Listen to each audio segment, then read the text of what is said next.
राजन अपने दोस्त अभिमन्यु के साथ मुंबई से दिल्ली अपनी कार से जा रहा था।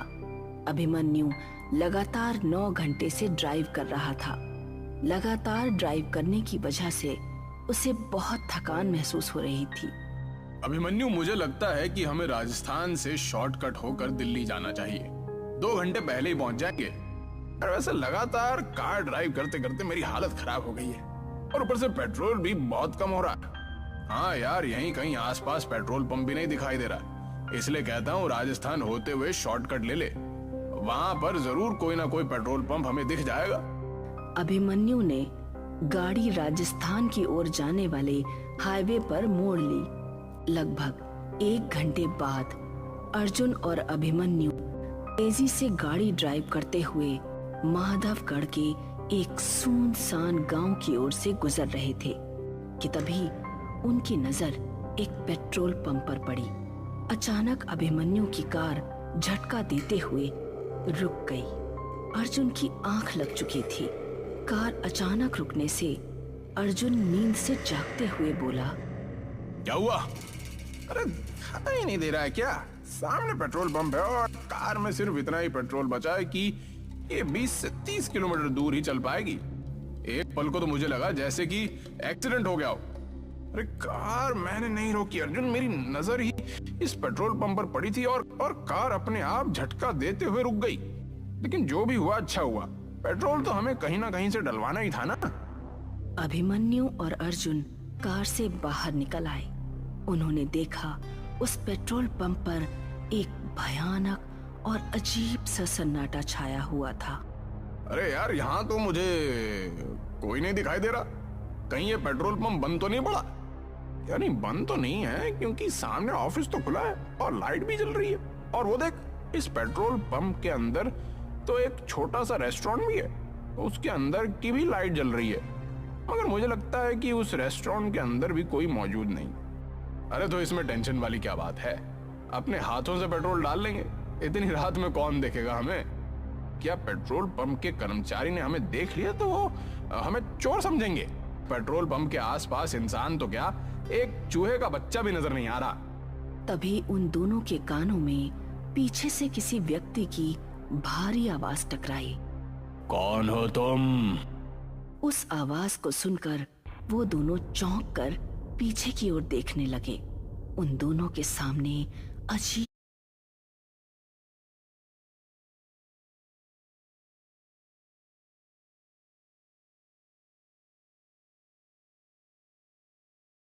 आवाज को सुनकर वो दोनों चौंक कर पीछे की ओर देखने लगे। उन दोनों के सामने अजीब से चेहरे वाला एक व्यक्ति खड़ा हुआ था। यार, इसकी शक्ल तो बड़ी भयानक लग रही है। ऐसा लग रहा है जैसे कि शमशान घाट की चिता से अभी अभी उठकर आया हो। हाँ यार, बोल तो बिल्कुल सही रहा। मैं खुद पहली नजर में इसकी शक्ल देखकर डर गया था। लेकिन हमें क्या, हमें सिर्फ पेट्रोल डलवाना है और यहाँ से निकलना है। इतना बोलकर अभिमन्यु उस कर्मचारी से बोला, अभी कुछ सेकंड पहले आप कहाँ पर थे? हमें तो आसपास कोई नहीं दिखा था। अपने काम से काम रखो साहब। कहो, किस काम से आए हो? अरे पेट्रोल भरवाना है, टैंक फुल कर दो। अभिमन्यु के कहने पर वो पेट्रोल पंप का कर्मचारी पेट्रोल डालने लगा। तभी अर्जुन की नजर उस पेट्रोल पंप की जमीन पर पड़ी। अर्जुन बुरी तरह से डर गया। अभिमन्यु, अरे नीचे देख, ये तो खून के धब्बे हैं। तभी उन दोनों के कानों में उस कर्मचारी की आवाज टकराई। टैंक फुल हो गया साहब, अब आप लोग जा सकते हैं। वो कर्मचारी देखते ही देखते उन दोनों की आंखों के सामने से गायब हो गया। ये देखकर अभिमन्यु और अर्जुन की आंखें दहशत से फटी की फटी रह गई। अरे लगता है हम दोनों गलत जगह आ गए हैं। वो दोनों तुरंत कार के अंदर बैठ गए। अर्जुन ने अपनी कार हाईवे पर दौड़ा दी। अभिमन्यु को कार ड्राइव करते हुए 1 घंटे से ज्यादा हो गया था, मगर रास्ता था जो खत्म होने का नाम भी नहीं ले रहा था। तभी अचानक अर्जुन की नजर एक और पेट्रोल पंप पर गई। यार ये पेट्रोल पंप हमें कुछ जाना पहचाना नहीं लग रहा। जरा गाड़ी रोक। अबे पागल हो गया क्या है? हमें यहाँ से निकलना है। देखा नहीं तूने कि किस तरह से वो पेट्रोल पंप वाला देखते ही देखते हमारी आंखों के सामने गायब हो गया था? अरे मेरी बात को समझने की कोशिश क्यों नहीं कर रहा? एक सेकंड के लिए गाड़ी रोक के तो देख। अर्जुन की बात सुनकर अभिमन्यु ने अपनी कार रोक दी। वो वही पेट्रोल पंप था जिस पेट्रोल पंप से वो लोग भागे थे। आंखें फाड़े उस पेट्रोल पंप को देखे जा रहे थे कि तभी उनके कानों में उसी कर्मचारी की आवाज टकराई।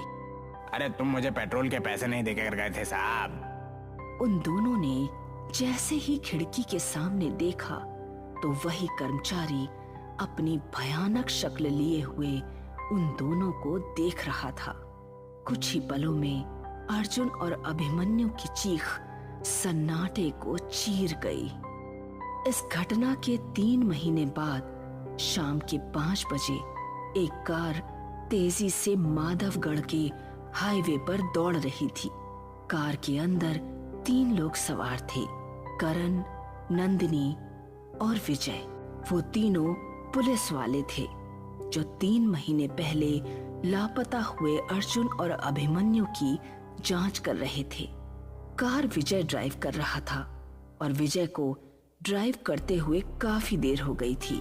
यार पीछे हम पिछले 6 घंटे से इस हाईवे पर अपनी कार को दौड़ा रहे हैं, मगर यहाँ तो सन्नाटे और वीराने के अलावा कुछ भी नहीं है। अरे मेरी भी कुछ समझ नहीं आ रही है। आखिर ये अर्जुन और अभिमन्यु रात के इस वक्त इस सुनसान इलाके में कर क्या रहे थे? उनके मोबाइल की आखिरी लोकेशन इसी जगह के आसपास की है यार। नंदिनी, जो कि कार के पीछे वाली सीट पर नींद की झपकी ले रही थी, अचानक से बोली, पता नहीं वो लोग जिंदा हैं भी या नहीं। अरे कमोन नंदिनी, ऐसे नहीं बोलते। अभिमन्यु और अर्जुन जैसे भी थे, वो हमारे दोस्त थे। हाँ, 1 नंबर के रिश्वतखोर। अरे लोग मुझे आकर शिकायत करते थे उनके बारे में। तो तुम क्या चाहती हो? अगर वो दोनों रिश्वत लेते थे तो क्या उनकी छानबीन नहीं की जाए कि आखिर वो कहाँ लापता हो गए? क्या विजय ठीक कह रहा है नंदिनी। डिपार्टमेंट में हर दूसरा आदमी रिश्वत लेता है और हर कोई तुम्हारे जैसा ईमानदार नहीं होता। तभी कार बुरी तरह से झटका देती हुई अचानक रुक गई। विजय को ऐसा महसूस हुआ जैसे कि कार किसी अदृश्य वाहन या किसी दीवार से टकराई हो। विजय का शरीर पसीने से नहा उठा। करण और नंदिनी भी बुरी तरह से घबरा गए। क्या हुआ? कार किससे टकराई? नहीं नंदिनी, कार अचानक झटका देते हुए रुक गई। तभी करण की नजर एक पेट्रोल पंप पर पड़ी। यार वो देखो सामने पेट्रोल पंप है, क्यों ना हम उस पेट्रोल पंप पर जाकर पूछताछ करें। करण सही कह रहा है विजय। कार पेट्रोल पंप के ठीक सामने रुकी थी। विजय, करण और नंदिनी कार से उतर गए और उस पेट्रोल पंप के अंदर चले गए। पेट्रोल पंप पर कुछ लोग मौजूद थे। वो तीनों पेट्रोल पंप के अंदर बने हुए एक रेस्टोरेंट के अंदर घुस गए। रेस्टोरेंट के अंदर कुर्सियां मौजूद ना होकर चारपाइयां मौजूद थीं, जहां पर कुछ गांव के लोग बैठे हुए भोजन कर रहे थे कि तभी विजय नंदिनी से बोला, मैं अभी आता हूँ। मैं भी तेरे साथ चलता हूँ यार, थोड़ा हाथ मुंह भी धो लूंगा। नंदिनी वहां पर अकेली थी और वहां मौजूद लोगों को देख रही थी। नंदिनी एक पुलिस वाली थी। तभी नंदिनी के सामने एक अजीब सा दिखने वाला व्यक्ति आकर खड़ा हो गया। खाने में क्या लेंगी आप? फिलहाल तो मुझे 1 कप चाय की जरूरत है। 1 कप चाय ले आओ। कुछ देर बाद वो लड़का नंदिनी को चाय देकर चला गया। उसने देखा कि कप के अंदर किसी इंसान की कटी हुई उंगली थी। नंदिनी चीखती हुई उस रेस्टोरेंट से निकलकर भागने लगी। अरे क्या हुआ नंदिनी, तुम इतनी घबराई हुई क्यों हो? और ये तुम्हारे माथे पे पसीना के साथ? ये पेट्रोल पंप अजीब सा है करण। इतना कहकर नंदिनी एक ही सांस में सारी घटना उन दोनों को बताने लगी। नंदिनी की बात सुनकर वो दोनों नंदिनी को बहुत गौर से देखने लगे। अरे लगता है तुम्हारे ऊपर थकान हावी हो गई है। करण और विजय ने जब अंदर जाकर देखा तभी रेस्टोरेंट के अंदर मौजूद लोग एक साथ भयानक हो गए। देखते क्या हो, अपनी जान बचाकर भागो यहाँ से। करण और नंदिनी फुर्ती से वहां से निकल गए, मगर विजय नहीं निकल सका। विजय की दर्दनाक चीख सन्नाटे को चीर गई। हमें जल्दी से अपनी कार में बैठना होगा। अरे कार में कैसे बैठेंगे नंदिनी? कार कहीं आसपास नजर ही नहीं आ रही है। क्या मतलब नजर नहीं आ रही है? यही तो खड़ी थी, कहाँ गई? अरे हम दोनों को अब बातें करने में अपना वक्त बर्बाद नहीं करना चाहिए। जितनी तेज भाग सकते हो मेरा हाथ पकड़कर भागो। वो दोनों उस पेट्रोल पंप से दूर भागने लगे। वो दोनों बहुत देर तक हाईवे पर दौड़ते रहे। उन दोनों की सांस फूलने लगी। तभी नंदिनी चीखती हुई करण से बोली, अब तो उसी जगह वापस आ गए हैं करण। ध्यान से देखो, हम दोनों ने यहीं से तो भागना शुरू किया था। वो सामने पेट्रोल पंप है। करण की सांसें हलक में अटक कर रह गई। वो ठीक उसी पेट्रोल पंप के सामने ही थे। तभी उन दोनों के कानों में विजय की आवाज टकराई। अरे तुम दोनों मुझे अकेला मरने के लिए छोड़ गए। विजय एक भयानक शक्ल में क्रोध भरी नजरों से उन दोनों को देख रहा था। तुम दोनों को मुझे भी सांस लेकर चलना पड़ेगा। तभी उन दोनों के कानों में अर्जुन और अभिमन्यु की आवाज टकराई। विजय सही कह रहा है। तुम दोनों विजय को रेस्टोरेंट में अकेला छोड़कर भाग गए। करण और नंदिनी ने देखा तो उनके सामने अभिमन्यु और अर्जुन भी अपनी भयानक शक्ल लिए हुए खड़े थे। अचानक अभिमन्यु ने करण की गर्दन उसके धड़ से अलग कर दी और उसका सर नंदिनी के पास फेंक दिया। नंदिनी चीखती हुई अपने शरीर की पूरी ताकत लगाकर दोबारा भागने लगी। उसकी सांस फूल रही थी, मगर उसने अपने कदम नहीं रोके। कौन हो तुम? नंदिनी ने एक ही सांस में कांपते हुए सारी घटना उस बूढ़ी स्त्री को बता दी। अब तुम यहाँ से नहीं जा सकती बेटी। क्या मतलब मैं यहाँ से नहीं जा सकती? बड़ी बेवकूफ लड़की हो। तुम तीनों उसी वक्त मर चुके थे जिस वक्त तुम्हारी कार झटका देते हुए रुकी थी। वो कार रुकी नहीं थी, बल्कि उस कार का एक्सीडेंट हुआ था। क्या बकवास कर रही हो तुम? कार का एक्सीडेंट कैसे हो सकता है? बूढ़ी स्त्री नंदिनी का हाथ पकड़कर वो एक कार के पास ले आई। गौर से देख इस कार को लड़की, ये किसकी कार है? नंदिनी उस कार को फटी फटी आंखों से देखने लगी। वो कार उसी की थी। उसने देखा उसकी विजय और करण की लाशें पड़ी हुई थी। तुम तीनों की मौत यहीं हो गई थी। इस पेट्रोल पंप को देख रही हो?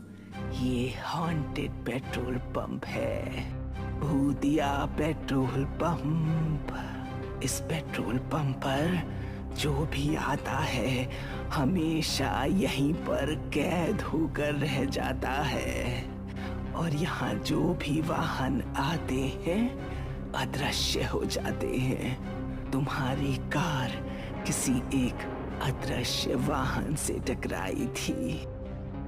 अगले दिन न्यूज़पेपर में नंदिनी, विजय और करण की फोटो छपी हुई थी और सभी जगह चर्चा थी कि एक बार फिर उसी हॉन्टेड पेट्रोल पंप पर 3 लोग लापता हो गए। ये क्या रहस्य है, कोई नहीं समझ पाया। और शायद कुछ रहस्य हमेशा रहस्य ही रहते हैं।